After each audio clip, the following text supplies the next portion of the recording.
Now, let us solve the extension or the application of division of polynomials. So, let's try to answer the following problem. So, in number 1, the area of a rectangle is 2x squared plus x minus 21 squared centimeters. If the width is x minus 3 centimeters, find the length of the rectangle. So remember, if we have a rectangle, so this is the length and this is the width. To find the area, we multiply the length and the width. So that's length times width. So since the area is given and the area is 2x squared plus x minus 21 and the width is also given, the width is x minus 3, we are to find the length. Since we multiply the length and the width to determine the area, that means to determine the length given the area, then we divide the area by the width. So, let's try to divide A by W. So, that means the length is actually 2x squared plus x minus 21 divided by x minus 3. So, anong gagawin natin? So, we have two options. You can use long division if you are more at ease with long division. But for me, I'd like to use the synthetic division. So let us list down the coefficients. So wala tayong missing term. So just write 2, 1, negative 21. And then the synthetic divisor is positive 3.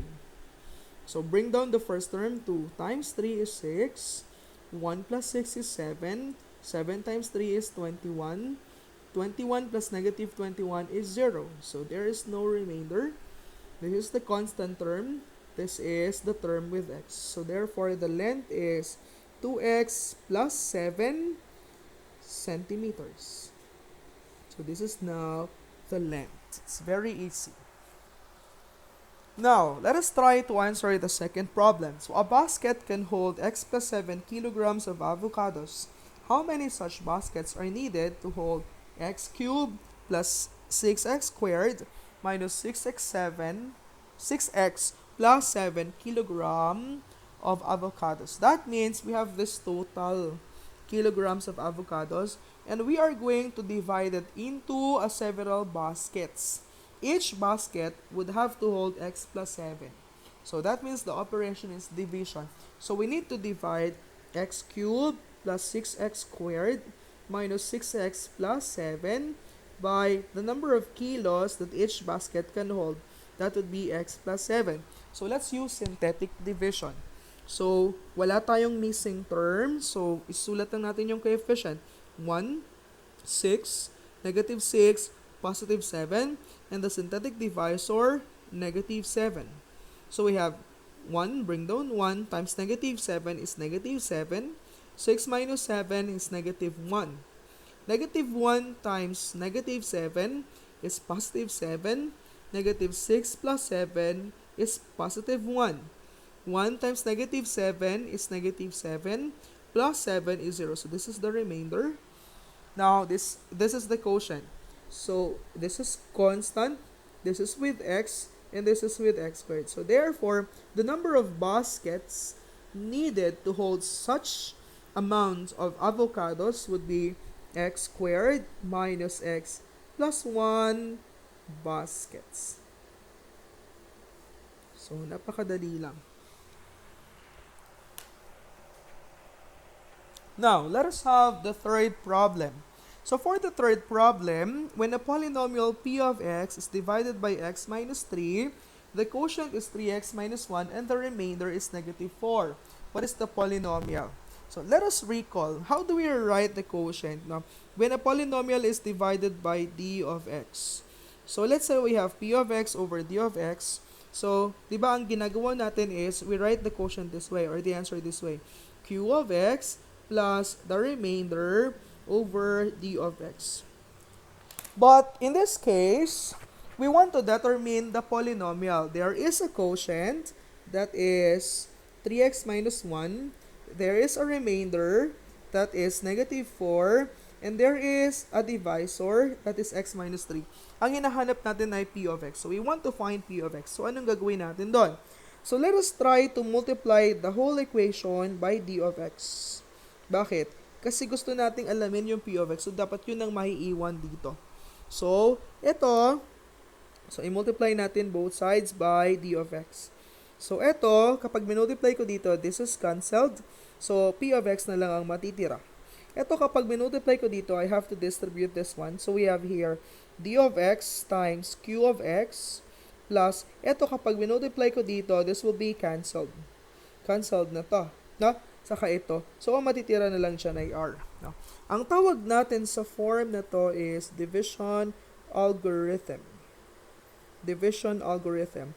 And we use the division algorithm in order to determine the dividend or the polynomial. Pag dividend ang hinahanap, no? Pag dividend ang hinahanap. So, ano yun?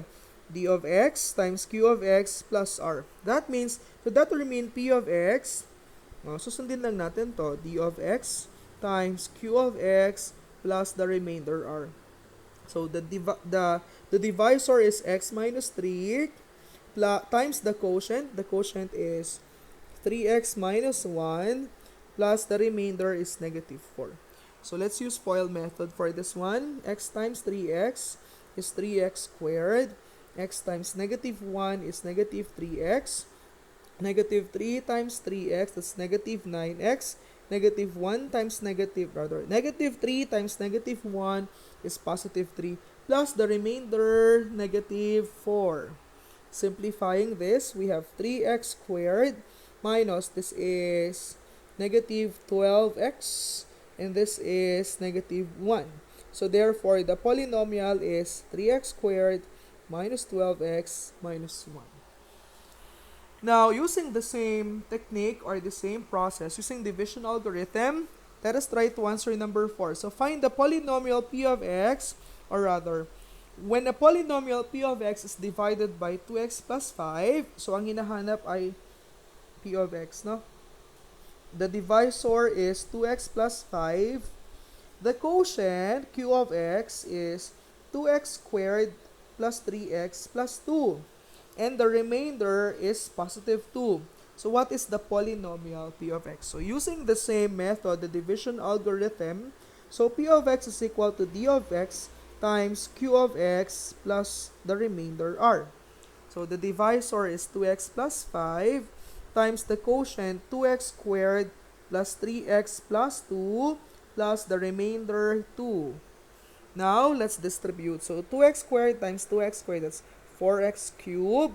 2x times positive 3x, that's positive 6x squared. 2x times 2, that would be positive 4x. Then, 5 times 2x squared, that's positive 10x squared. 5 times 3x, that would be 15x. And 5 times 2, that would be 10 plus 2. Let us simplify the polynomial. So, ito ay 4x cubed. Then, 6x squared plus 10x squared would be 16x squared. Then, 4x plus 15x would be 19x, and the constant 10 plus 2 is 12. Let's double check. So 4x cubed, 16x squared, 19x, and this is 12. So this is now the polynomial. That's simple. Madali lang. Kayang-kaya nyo.